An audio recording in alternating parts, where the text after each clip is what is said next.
Namaskar. We are here today to talk about the incredible city of Allahabad. And Shantanu is intrinsically attached to this city. So today we will talk about its history, culture, intellectuals who live there, and also the freedom fighters and many other aspects of this wonderful city, this Atulaniya Prayagraj. So without much ado, we don't want to waste much time. Let us dive into the history of this incredible city. Can you start with some of the background, the history of Allahabad city?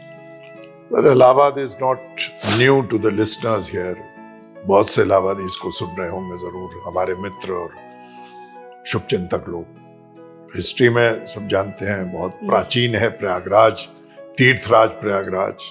It was absolutely the place of pilgrimage, religious. Yes. कुंभ, इससे बढ़ के क्या चीज है जो इतिहास शुरू ही होती है उससे। मंथन के बाद हर 12 साल में कुंभ का लगना। इतिहास बताती है हर्षवर्धन यहाँ पर आए थे, हुएनसांग वगैरह ने अपने यात्रा वृत्तांत में इसका उल्लेख किया है। तो it is very well chronicled, this was basically the history, और जो कि रिलीजियस एस्पेक्ट है। और चूंकि ये एक मल्टी फैसेटेड सिटी है, इसमें जैसा आपने बताया कि इसमें सिर्फ इतिहास केवल रिलीजन का ही नहीं है, सांस्कृतिक है, इंटेलेक्चुअल्स का कंट्रीब्यूशन है, फ्रीडम फाइटर्स का है, एजुकेशन बहुत अधिक मात्रा में हुई, पनपी यहाँ पर, तो तमाम चीजें हैं। सो टाइम कंस्ट्रेंट्स की वजह से हम आते हैं इसमें। Let's discuss the contribution of the city in the freedom movement. सबसे पहले तो 1857 गदर के पहले मौलवी लियाकत अली जो उस गदर में आए, अच्छा, बहुत जबरदस्त अंग्रेजों की हुकूमत को चैलेंज किया, लड़े। संग्राम सिंह, कई आए 19वीं सदी में, और कई ने जान की कुर्बानी दी। फिर नेक्स्ट सेंचुरी पे आते हैं तो हम देखते हैं कि तमाम लोग फ्रीडम फाइटर्स की कोई कमी नहीं थी। चंद्रशेखर आजाद 1931 में यहीं शहीद हुए, जिनके नाम का जो उद्यान है चंद्रशेखर आजाद उद्यान पार्क पे। और इसके अलावा तमाम थे, मदन मोहन मालवीय, पुरुषोत्तम दास टंडन, नेहरू परिवार, युवा पीढ़ी जो थी, बाद में कई प्रधानमंत्री बने हमारे यहाँ के। ये स्वतंत्रता संग्राम में तमाम लोग थे, एक नहीं कई थे इलाहाबाद में, इसीलिए इतने ज्यादा प्रधानमंत्री भी यहीं से हुए स्वतंत्रता संग्राम में, freedom movement. The contribution is immense freedom fighter में, रिलीजन के अलावा। वो संगम भी तो है, लोग वहाँ अभी भी। हाँ, तो रिलीजन जो मैं बता रहा था उससे, उसका इम्पोर्टेंस जो है उसमें है तो संगम। और अभी और रीसरफेस हुआ अभी हाल में, जो महाकुंभ हुआ वहां पर। संगम ऐसा सब जानते हैं, the Confluence of Ganga, Jamuna and Saraswati, and the last named is invisible. और वो है पावन तीर्थ स्थल संगम का, और वो एक बहुत बड़ा लैंडमार्क है वहां के लिए, जिसमें कि सब है। तो वो कॉन्फ्रेंस जो है, जो संगम वाला है, वही हम कह सकते हैं कि इलाहाबाद को ये परिदर्शित करता है जैसे कि इंटेलेक्चुअल्स, बुद्धिजीवी जो यहाँ के रहे हैं, फ्रीडम फाइटर्स, सबका एक संगम है, सबका एक कॉन्फ्लुएंस है, स्टूडेंट्स का। तो ये इंटेलेक्चुअल हब जो हम कहते हैं इलाहाबाद, जी, हाउ डिड इट, वो कैसे बनी, कैसे सब यहाँ? देखिए, एक तो शहर के अंदर का स्पिरिट था, तो इनहेरेंट इंटेलेक्चुअल्स थे। उसके बाद 1887 में इलाहाबाद यूनिवर्सिटी वाज एस्टैब्लिश्ड। हाँ, okay. Among all the places, तो इलाहाबाद को चुना उन्होंने। और इलाहाबाद यूनिवर्सिटी से जो प्रोडक्ट्स आते गए, तो उसके बाद हमने देखा कि इलाहाबाद इंटेलेक्चुअल्स के लिए आकृष्ट करने लगा। एक अजीब मैग्नेटिक चार्म था कि दूर दूर से सब लोग पढ़ने आने लगे, सारे भारतवर्ष के दूर से, इलाहाबाद यूनिवर्सिटी। और देखिए खूबी इसकी, दी ICS, IP और लेटर बड़े-बड़े, आईएएस, हाँ, आईपीएस हस्ती, ऑल इंडिया yes, सर्विसेज में पढ़ने लगे। अच्छा, Very इसके अलावा इंटेलेक्चुअल हब में टीचर्स भी, सिर्फ स्टूडेंट्स नहीं, टीचर्स भी। आप एक नाम गिराए, आप कोई भी सब्जेक्ट रैंडम ले लीजिए, English professor Amarnath Jha, R N. Dev, Firaq Gorakhpuri, Harivansh Rai Bachchan, S C. Dev, ये नाम खत्म नहीं होते। फिलॉसफी ले लीजिए, professor A C. Mukherjee, J K. Mehta, तमाम। उसके बाद आप हिंदी ले लीजिए, doctor Ram Kumar Verma, Dhirendra Verma, I mean endless list है जो लोग की वहां पढ़ाते थे और सब चीज जो उसको एनरिच किया। तो इंटेलेक्चुअल्स का कंट्रीब्यूशन इलाहाबाद यूनिवर्सिटी के योगदान से, जो कि अपने बिल्कुल पीक पे था और till not very long ago उसमें काफी आईएएस, आईपीएस और हम लोग पढ़ते थे तो वो देखा था। तो इंटेलेक्चुअल हब में ये था कि सिविल्स में माहौल था। जैसे कि कोई पढ़ने लिखने के लिए आया, वो कहता कि हमें कुछ बनना है, और टीचर्स और स्टूडेंट्स के अंदर जो इंटरेक्शन था वो बहुत था। इस पे एक प्रोफेसर साहब इलाहाबाद के अभी भी हैं, उन्होंने एक पुस्तक में लिखा था, हमने देखा था कि वो 1944 में यहाँ पढ़ने के लिए आए। व्हेन ही केम हियर तो बोलते थे कि अगर आप पत्थर उठा लो एक्सक्यूज मी और उसको ऐसे फेंको तो 40-50 फीट के दूर में किसी ऐसे व्यक्ति को लगेगा जो बहुत बड़ा इंटेलेक्चुअल होगा। मतलब हर फुट पे, हर गज पे एक न एक पढ़ा लिखा, एक कल्चर, एक कोई व्यक्ति होता था किसी भी फील्ड। और भी तो बहुत सारी वो एजुकेशन इंस्टीट्यूट्स भी तो बहुत बहुत पुराने। देखिए यूनिवर्सिटी के अलावा हाँ, आप देखिए कि वहां इंस्टीट्यूट्स आपके तमाम चीज हैं। एक तो स्कूल कॉलेजेस बड़े अच्छे बने वहां। अर्ली 20th सेंचुरी में इवन क्रिश्चियन कॉलेज बना, एग्रीकल्चर कॉलेज बना, इलाहाबाद एग्रीकल्चर इंस्टीट्यूट जिसका नाम हो गया है अभी सैम हिगनबॉटम, मिशनरीज आए, ECC, even Christian college, Jamuna Christian college, Higginbottom, लड़कियों के लिए freedom, before independence, much before. उसके बाद देखिए आप लड़कियों के लिए मेरी वानामेकर, सेंट मेरीज 150 साल से ज्यादा हो गया है। लड़कों के लिए Saint Joseph's boys high school, Saint Anthony's, जिसने अभी 2023 में सेंट डिग्री करी अपनी। और उसके बाद मैं जिस स्कूल कॉलेज में मैं पढ़ा हूँ, गवर्नमेंट इंटर कॉलेज, वो 1865 का है, इतना पुराना। ये सब जो थे, ये स्कूल कॉलेजेस, इनकी शिक्षा प्रणाली, उनके टीचर और स्टूडेंट्स, उन्होंने फ्रीडम फाइटर में भी हिस्सा लिया। पंडित विश्वनाथ पांडे जो पहले मेयर इलाहाबाद के थे, उन्होंने अपनी पुस्तक में लिखा है कि इस स्कूल कॉलेज से भी लोग जो है स्कूल से सब क्विट इंडिया मूवमेंट में सब जाते थे, वॉलंटियर करते थे, अरेस्ट। ये सब का कंट्रीब्यूशन है। जो इंस्टीट्यूट्स आपने कहा ये था। और बाद में इफ आई मे ऐड, काफी रहा इंस्टीट्यूट जो साइंस के एजुकेशन के स्प्रेड के लिए। For example JK institute of applied physics, Harishchandra institute, Allahabad mathematical society, अच्छा, ये साइंस के लिए। उसके बाद संस्कृत में गंगानाथ झा के अंडर में Ganganath Jha Sanskrit research, doctor BN प्रसाद मैथमेटिशियन, उनके नाम पे डॉक्टर गोरख प्रसाद, तमाम चीजें ऑल राउंड डेवलपमेंट्स इसमें हुआ। साइंस में इफ आई मे ऐड कि इलाहाबाद, जैसा मैंने बताया ना, ये आते थे, क्योंकि आपने इंटेलेक्चुअल हब वाले एक बड़ा रेलेवेंट सवाल पूछा। अब देखिए इलाहाबाद में प्रोफेसर नील रतन धर, फेमस साइंटिस्ट वो थे, सॉइल केमिस्ट्री वगैरह जो उनका सब्जेक्ट था, और eminent international scientist Meghnath Saha, astrophysics वगैरह में, वो चले आए। कैलकाटा यूनिवर्सिटी में स्टैग्नेशन था, तो आशुतोष मुखर्जी कहा तो कहाँ जाए, तो इलाहाबाद आ गए फिजिक्स पढ़ाने के लिए। उसके बाद ये तमाम और प्रोफेसर जिन्होंने साइंस पे योगदान दिया। सिर्फ ये नहीं कि आर्ट्स में, अभी मैंने 2-4 नाम लिए आपका कि अमरनाथ झा, आर.एन. देव, एस.सी. देव, फिराक गोरखपुरी या बच्चन साहब, इसमें भी रहा। मैथमेटिक्स, फिजिक्स, केमिस्ट्री, लैंग्वेजेस, ये सब all round development it's all. वहाँ तो बड़े मशहूर प्रेस भी तो थे, इंडियन प्रेस, पायनियर प्रेस, बहुत किताबें अभी भी है। हाँ, देखिए पायनियर प्रेस जो है उसका एक एपिटाफ वहां पे है अभी भी। उसमें 1901 में किपलिंग जिन्होंने इफ लिखा और जो भी जंगल बुक जिनका बच्चों का मशहूर लिटरेचर के पहले नोबेल प्राइज वो भी तो इलाहाबाद में रहते थे। वो इलाहाबाद में पायनियर प्रेस जो अभी उल्लेख किया मैंने उसके एडिटर थे वहां पर, रडियार्ड किपलिंग। Rudyard Kipling. उसके बाद आप देखिए इंडियन प्रेस, वो भी बहुत पुराना है, अभी भी है।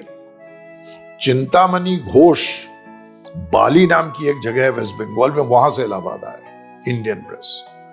और मजेदार बात यह है कि वो उनकी मातृभाषा बंगला थी। इन्होंने जो प्रेस किया, स्टैब्लिश किया, उसके अंदर से सरस्वती नाम की पत्रिका निकली।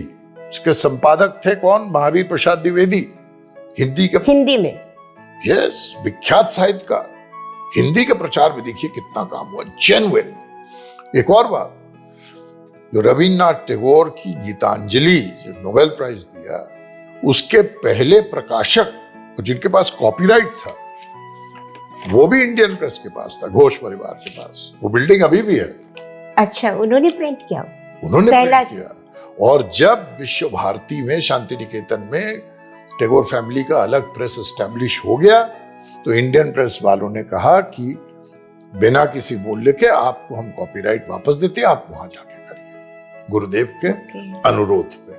तो ये प्रेस का कंट्रीब्यूशन बहुत है वहां पर। सिर्फ छापाखाना ही नहीं था कि शादी का ब्याह का कार्ड, बड़े बड़े चीज, बड़ी बड़ी किताबें, फेमस मैगजीन्स, ये बहुत कंट्रीब्यूशन है प्रेस का। और लॉ भी तो बहुत, हाई कोर्ट इलाहाबाद का, High Court was established in 1861. बहुत पुराना। I was fortunate to have been present at its centenary celebration in 1961. 66, sorry. And there Dr. Radhakrishnan, then president, had come. तो इलाहाबाद हाई कोर्ट की building का grandeur, वहां के legal luminaries एक अलग ही था। सब प्रैक्टिस करने आते थे। एक से एक लीगल ब्रेन्स वहां से प्रोड्यूस हुए हैं। यू नो कौन है, नहीं है, कितने के नाम गिनाए। तो high court is definitely a great landmark. वो जो हम लोग हिस्टोरिक जगह की बात कर रहे हैं, तो फोर्ट भी तो बहुत मशहूर है जो अकबर ने। एब्सोल्युटली, अकबर ने, you are very right. Akbar ने उसको अबाउट 1575 के करीब, इफ आई एम करेक्ट, वो फोर्ट बनाया जमुना बैंक। बहुत पुराना है वहाँ पर। अक्षय वट भी तो है जो अभी भी बड़ा हिस्टोरिक है, वेरी हिस्टोरिक, अभी भी फल फूल आते हैं। जहांगीर कहीं अटैक न करे, फोर्टिफाई करने के लिए वहां पे फोर्ट आया। उसके अंदर अभी भी लोग जाते हैं। अक्षय वट जो आपने कहा वो है, वो घाट है जहाँ जोधाबाई नहाने के लिए आती थी। अलग मिलिट्री गैरिसन है अब, लेकिन द फोर्ट स्टैंड्स देयर। वो स्ट्रेटेजिक पॉइंट पे भी बनवाया उन्होंने कि हैड द एंटायर व्यू, ताकि attack got its important strategically also. ये भी और एकेडमिक जो मैंने बताया कि बाद में, और कोर्ट, हर चीज जो वहां पर आया। यस। और ये जो पार्क्स हैं, बहुत सारे वहाँ बाग हैं। देखिए ऐसा है कि हर जगह, तो एल्फ्रेड पार्क जो आज आजाद चंद्रशेखर, खुसरो बाग। That's right. तो पहले बात करते हैं एल्फ्रेड पार्क की। क्वीन विक्टोरिया के लड़के एल्फ्रेड, उनके नाम पे। तो क्या हुआ कि ईस्ट इंडिया कंपनी में के टाइम पे जो कॉलोनीज थे, जो पार्क्स होते थे, उसको कंपनी बाग, बहुत सारे कंपनी बाग, सारे पार्क्स वही नाम से कहलाते। पार्क हुआ, बहुत खूबसूरत पार्क, अभी भी मेंटेन्ड है। अब उस तरह की चीज नहीं है, लेकिन है, लोग सैर करने के लिए जाते हैं। This is one park. दूसरा जो है, आपने खुसरो बाग बताया, that is there. It has some medieval architecture, tombs, very well maintained manicured gardens, but famous for अमरूद। Yes. Guavas, beautiful अमरूद, इलाहाबादी अमरूद। खासियत बताइए। खासियत है कि बताते हैं कि स्वादिष्ट बहुत है, बीज कम है, अंदर थोड़ा लाल सा दिखता है। लाल है अंदर से, वही अंदर है। That is the guavas, winter में वो एकदम है। पुअर मैन्स एप्पल आप कह सकते हैं। Poor man's apple. और गुणों से भरपूर है, तो अमरूद बड़ा फेमस है। और खुसरो बाग आपने कहा, तो वहां के तो पार्क कई हैं, उसके बाद कई और बने, बच्चों के पार्क बने, ये बने, ये मेन जिक्र करने लायक है। जी। तो आई अंडरस्टैंड कि ब्रिटिशर्स को इलाहाबाद बहुत पसंद था। हाँ देखिए, क्या वजह थी? ब्रिटिशर्स को था, एक तो हमारे ख्याल से ये था कि एक रेलवे हेड था, एक Yes. जंक्शन, बहुत बड़ा इलाहाबाद जंक्शन, हावड़ा से या कलकत्ता से या पेशावर से आप कहिए, ईस्ट से वेस्ट या वेस्ट से ईस्ट कनेक्ट करने के लिए इलाहाबाद रेल हेड था। और रेलवे के लिए उनके क्लब चाहिए, एस्टैब्लिशमेंट चाहिए, इंफ्रास्ट्रक्चर चाहिए, सोशल लाइफ चाहिए, तो अंग्रेज उसकी वजह से एक था। नंबर 2, हमारे ख्याल से बहुत हार्श वेदर, बहुत एक्सट्रीम्स बहुत नहीं था, गर्मी में लू वगैरह चलती थी, तो अंग्रेज आ गए, उसको बड़ा पसंद करते थे। तो रेलवे तो उन्होंने कंट्रोल कर रखा था ना? रेलवे तो उन्हीं से, जब से रेलवे लाइन हुआ उनके कंट्रोल में था। एंग्लो इंडियंस को वो एंग्लो recruit कर इंडियंस देते थे। Community, yes. कोरल क्लब बड़ा मशहूर इलाहाबाद में रेलवे से अभी रिलेटेड, भी है। कोरल क्लब अभी हाँ। भी होगा, बहुत अच्छा, बहुत बढ़िया, उसमें लोग बाग जाते थे। और उन्होंने यूनाइटेड प्रोविंसेस का कैपिटल इलाहाबाद को बनाया, इसलिए और बिल्डिंग्स वहां पे देखे जा सकते हैं, डायरेक्टरेट ऑफ एजुकेशन हेडक्वार्टर्स एजी किया, office, police headquarters, AG office, accountant general. Accountant. उसके बाद दूसरा था कि मिलिट्री कंटोनमेंट था, हाँ, बहुत बड़ा है, cantonment, यस, बहुत बड़ा वो मुझे, cantonment। मैंने भी देखा है। हाँ, तो वो कंटोनमेंट, गैरिसन्स और सब जगह से, तो ब्रिटिशर्स की एक नेचुरल लाइकिंग थी।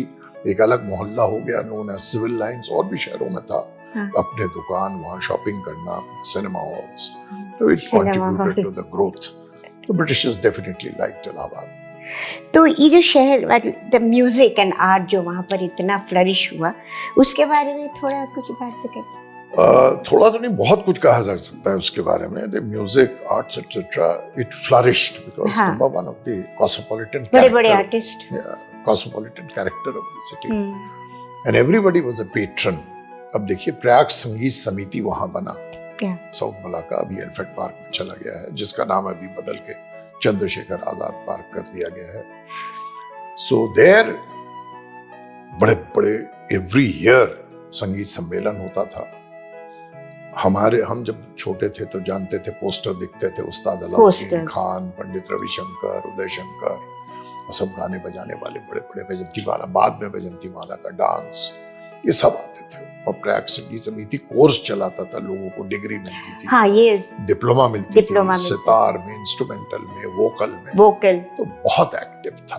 तो that contributed definitely to the music. एक और इसमें किंवदंती, एक एनेक्डोट याद आता है, हाँ। सचिन देव बर्मन साहब, यस, 1931 में वो पार्टिसिपेट करने आए थे, 1931 में, and there he met for the first time his would-be wife, that is Meera, बाद में मीरा देव, वो भी गाना गाती थी, she was an जरूर। artist। वहाँ मुलाकात हुई, they fell in love, शादी हुई, फिर राहुल देव बर्मन हुए। राहुल, तो कई मेमोइर्स में हमने देखा था कि ये है। तो म्यूजिक का कंट्रीब्यूशन बहुत था, आर्ट्स का बहुत ज्यादा था, अच्छे अच्छे पेंटिंग्स, और लोग बाग उत्साह देते थे, घरों में था, क्योंकि एक माहौल इस प्रकार का था कि हर चीज, जैसे कोई अच्छा शहर होता है ना, जहाँ हर चीज ठीक है तो हर चीज पनपता है, एवरीथिंग फ्लरिशेस। तो गुरुदेव रविंद्रनाथ टैगोर कभी आए थे क्या? यस, इलाहाबाद आए थे? एब्सोल्युटली आए थे।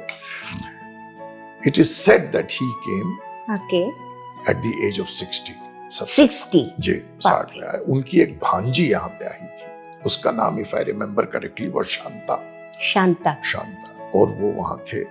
और ऐसा भी लोग बताते हैं जिन्होंने टैगोर स्टडी किया है कि टैगोर ने late in his life he started painting और ड्राइंग, और वो इलाहाबाद से शुरू किया, और पहली पेंटिंग अपने नीस को दिया था, जो कि हैमिल्टन रोड में रहती थी इलाहाबाद के उस जमाने में। तो गुरुदेव डेफिनेटली आए थे। इसी पे एक बात और बता दूं आपको, जो इंटेलेक्चुअल्स का अराइवल यहाँ पे इन्फ्लक्स होता था इलाहाबाद में, हमने साइंटिस्ट के नाम बताया, मेघनाथ झा वगैरह। एक और जो कि गुरुदेव के पास थे शांति निकेतन में, वो थे रामानंद चैटर्जी, बहुत तगड़े ब्राह्मो थे, वेरी वेल कनेक्टेड, एरुडाइट, और जो मॉडर्न रिव्यू मैगजीन निकलता था उसके एडिटर थे।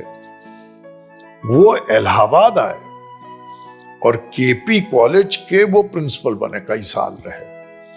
तो देखिए, अभी हमने चिंतामणि घोष का बताया, फिर ये आए, रामानंद चैटर्जी तमाम रहे, बामन दास बसु वो यहाँ पर आए, स्कूल्स की स्थापना करी लड़कियों के लिए, Jagat Taran, Indian girls higher secondary school. तो ऐसा था कि जैसे एजुकेशन भी काफी प्रॉस्पर किया उसमें, ये डेफिनेटली था उसमें। और ये जो लैंडमार्क कुछ बताएं आप, जो कि हिस्टोरिकल रिच, जिसको कि हम कहें कि these are the landmarks of Allahabad city, कोई बिल्डिंग, लोकेशन, नेबरहुड। बिल्डिंग्स में देखिए आप, एक तो है आपका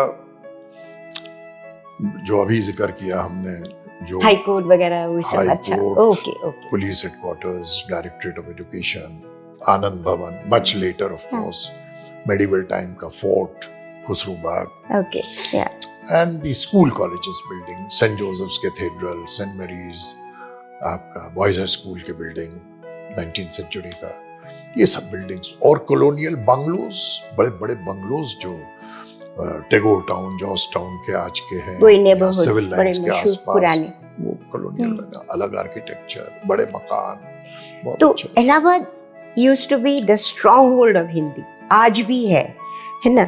तो उसके ऊपर थोड़ा कुछ throw some light on the Hindi का जो स्ट्रॉन्ग होल्ड है। अरे बहुत थोड़ा, देखिए पुरुषोत्तम दास टंडन, उसके बाद हिंदी में हिंदी साहित्य सम्मेलन वहाँ आया, हिंदुस्तानी एकेडमी आई, तो ये और जितने टीचर्स और बड़े बड़े हिंदी के जानकार थे जिनका नाम बताया, तो उससे हिंदी खूब पनपा। और बाद में जो है सूर्यकांत त्रिपाठी निराला, वो थे, लिखते थे वहाँ, महादेवी वर्मा, सुमित्रा नंदन पंत, ईला चंद जोशी, हरिवंश राय बच्चन।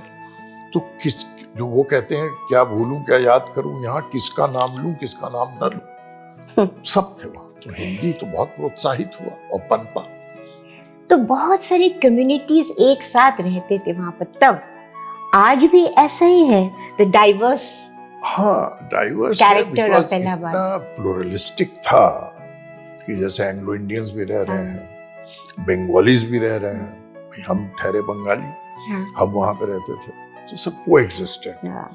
तो बंगालीज थे, कितने सालों से अपना पारसीज थे, ऑफ हैंड नहीं कह सकते, लेकिन 150 फैमिलीज होगी।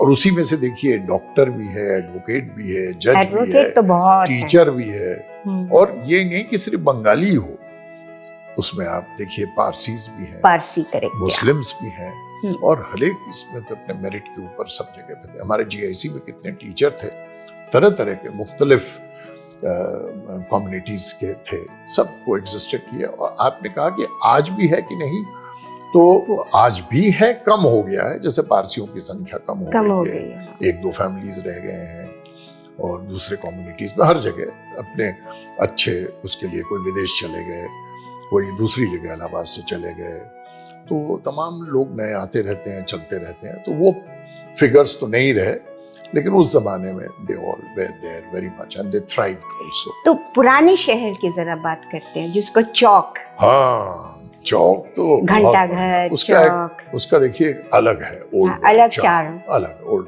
घंटा घर, ठठेरी बाजार, अतरसुइया, रानी मंडी, अभी भी सब है वैसे ही बरकरार, सब है, गलियां, लोकनाथ, मालवीय नगर, बलुआ घाट, कल्याणी देवी, और इस तरफ को आ जाएं तो कटरा, नया कटरा, तमाम जगह हैं जो all these things are all there.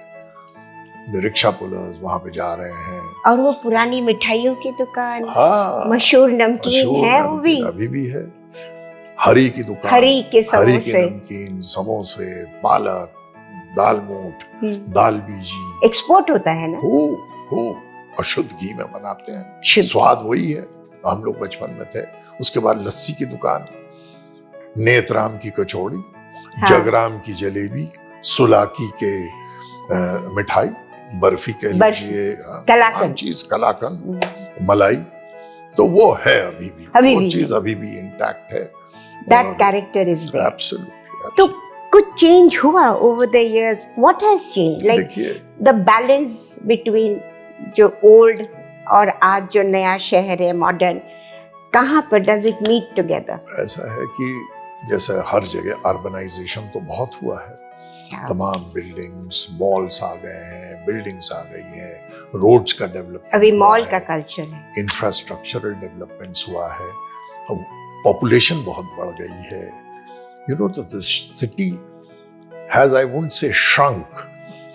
अच्छा, मेला की वजह से डेवलपमेंट हुआ है तो ये बढ़ गया है. तो अब वो वाली बात तो वो रही नहीं जैसा हर शहर का है, वो एक आउटग्रो करता है, वो है. The best part is the spirit remains.